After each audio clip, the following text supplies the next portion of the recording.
Welcome to SVM Hoopin. I'm Dan Waisner alongside Christopher Hireman.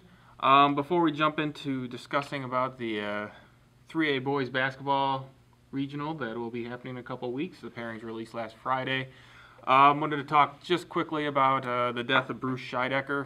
He was a coach at Sterling, and before that Dixon from, I believe, Dixon 91 to 97, and then from Sterling to 97 to 2007, or 98 to 2007. Scheidecker was the athletic director and the girls basketball coach. I think he also coached baseball for a couple of years at Sterling. I kind of caught the tail end of Bruce's tenure at Sterling. He had over 300 wins as a basketball coach. I guess my biggest memory of Bruce will be I was pretty green my first year here. I came right out of NIU with an English degree, which, as most of you know, doesn't get you anything.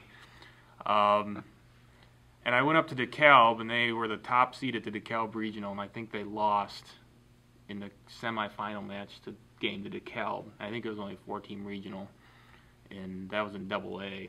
So it was kind of ironic that this happened a couple days after I wrote a column about girls crying. Yeah. That was probably my first real experience with having to deal with a team, especially the team that had high expectations. It was probably, if not their best, one of the best groups they had under Bruce, and they were expecting to make a pretty long run. And to lose to DeKalb, who, I don't know if they had 10 wins that season. So it was an upset. They'd had kind of a string of bad luck at that point, and they lost, I think it was like 43-42 or something like that. At one point, DeKalb scored at the very end. And I just remember kind of asking a really dumb question, as we tend to do, and Bruce just kind of giving me that look of like, that was a really dumb question. But he definitely let me get by with it. I know he wasn't in a very good mood by what had happened, but that was kind of the guy Bruce was. He was a first-class guy to us. Whenever we needed help, he was more than willing to answer the phone and answer questions. Chris, you got to talk to him this summer, I know, just a little bit with the concussion series, and he brought in the athletic trainer over there before he left. So. Yep. Yeah, he was a pro. I interrupted his golf match, and he entertained my question too. So yeah, the consummate professional, from what very little I gathered. Yep. So Bruce will be missed, especially among the people over at Sterling. I know they were sad when he left. He'd been at Sandburg High School the last 5 or 6 years as the athletic director there.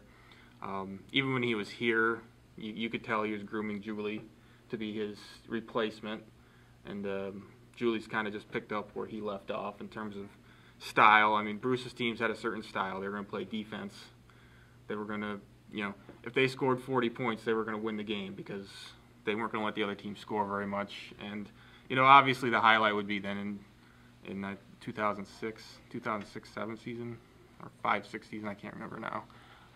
They went to state, and they went to state with a team that I don't think was as good as a couple of teams before them, talent-wise, but they bought into his system, and they won a string of those games where they won 35-32, 35-34. Jackie Housey hit every free throw they needed at the end of games, it seems, during that stretch. And Devin Carballs, who's probably as good of a female athlete, all-around female athlete as we've had in the area over the last 10 years.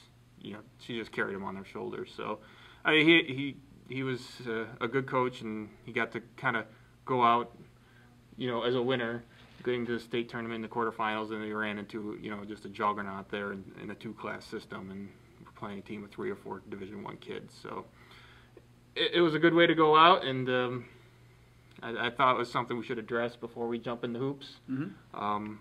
But now I think we can. The boys basketball regionals just around the corner. The 2A or the 3A regionals were released last Friday. The top seed are the Rock Falls Rockets, who, this is their first or second season in 3A. Last year they lost to Sterling in the semifinal. This year they'll be going in as the favorites, and they'll be hosting. Yeah, they're the team to beat, I think, in their regional. And you look at the rest of the field. Sterling, a number 5 seed, obviously losing Trey Whitaker, a huge blow, losing a major athlete in him, and Mendota's gave Oregon some problems and actually pushed Rock Falls in their last matchup. That's the number 4 seed, and then 3 and 6, you've got LP, and 6 is Dixon. I actually think that's going to be a pretty decent matchup that Monday, the 25th. But and Ottawa, the number 2 seed. Obviously, Ottawa's got a pretty good shot to give Rock Falls some problems with John Carroll and company. But I really think that Rock Falls, this is kind of their regional to lose. I like the path that they have set up for them. They're going to get the winner of Mendota and Sterling, and I think that either one of those teams should be one that they can handle. But if Sterling does get past the Trojans, if the Golden Warriors win that game, you do have that element of the Twin Cities rivalry where, to use a hockey term, kids, squeeze the stick a little too tight, and, they can go into that game, and whoever can kind of embrace that sort of pressure oftentimes wins those sort of games. So can't count out Sterling if they run into Rock Falls, but I do like the Rockets' chances to move on and take on whoever gets through the East Peoria Regional. I do want to mention, I think Dixon's been impressive the last few weeks. They haven't been winning games, but they have been pushing pretty much every team. Honestly, I think they're going in a different direction than Sterling at this point. Sterling struggled the last couple of weeks. Yeah. Dixon's lost games, but they've pushed, pretty much every team in that conference, including Sterling, in close games, and that was at Sterling, and then I think that game was at Dixon. It may have been a little different.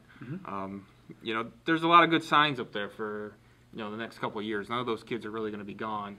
And they've grown from point A to point B, this season. If they can take another big leap next year, maybe they'll move up this, this regional field, because it usually ends up being about the same and contending in a year or two. It's not going to stun me if they beat LP. Yeah. LP beat them by 20 on Friday night, but as Jason Mead put it, LP just didn't miss shots. They did a nice job of putting a hand in Soderholm's face, and he just kept knocking down shots. And I think the Jason Mead admitted Friday night he might have put a little bit of bad blood into that rivalry because he helped saddle LP with a 3 seed. He said that they're probably a little bit grumpy with him, and now they're going to get another shot at him. So I think that Monday, the 25th, when those teams square off at Rock Falls, that's going to be a pretty entertaining game. I don't think that the odds are on Dixon's side, but you're gonna give them all they can handle. Well, Tabor is not an easy place to play. No. And Dixon probably has a little more experience playing there than LP. So, you're obviously not playing against the Rockets, which makes it tougher. But I still think, I don't know if it's a shooting backdrop or what it is.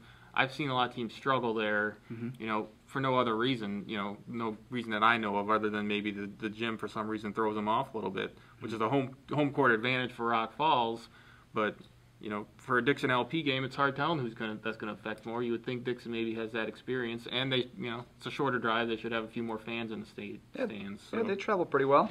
So, and I agree. I think Rock Falls wins this. I don't know a lot about Ottawa. Overall, that NIB 12 hasn't been, really strong this year. They've got some nice teams in Ottawa, and LP are at the top of it. But I just think Rock Falls has been more tested in the Big Northern. We saw what they did against Winnebago, but not just Winnebago. You had Lutheran and 2 or 3 other teams just within that conference that are strong. They also played down at the State Farm Classic.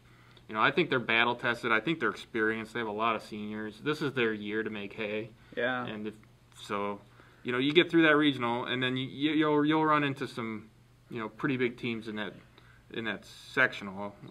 The East, I know you looked it up. I haven't had a chance to look too much up, but they're going to play the East Peoria Regional, and generally the teams out of Peoria are just really strong, as Sterling found out last year after they won a regional. Yeah, I nerded it up a little bit this morning, and I looked into it, and if whoever's coming out of the Rock Falls Regional, it needs to be hoping that somebody finds a way to pick off Washington.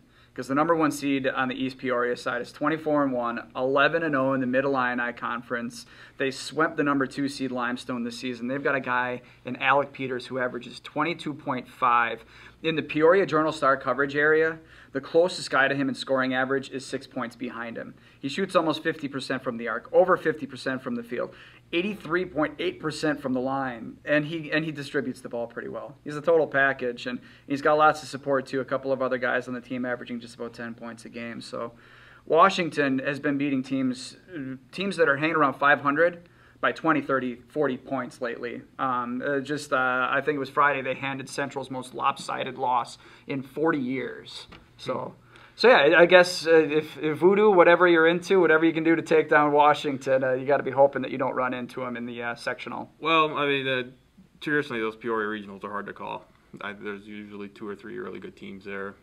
Apparently Washington is the best this year, but it wouldn't be the first time that the best team from that regional is lost, and Mm-hmm. the second team to come out is still really good, and still a team that's probably favored to go down to Peoria. Yeah, be sure to check out all the stories all week long. Big game in P-Town tonight. I'm looking forward to as well. All right, thanks for joining us. See you guys at the games.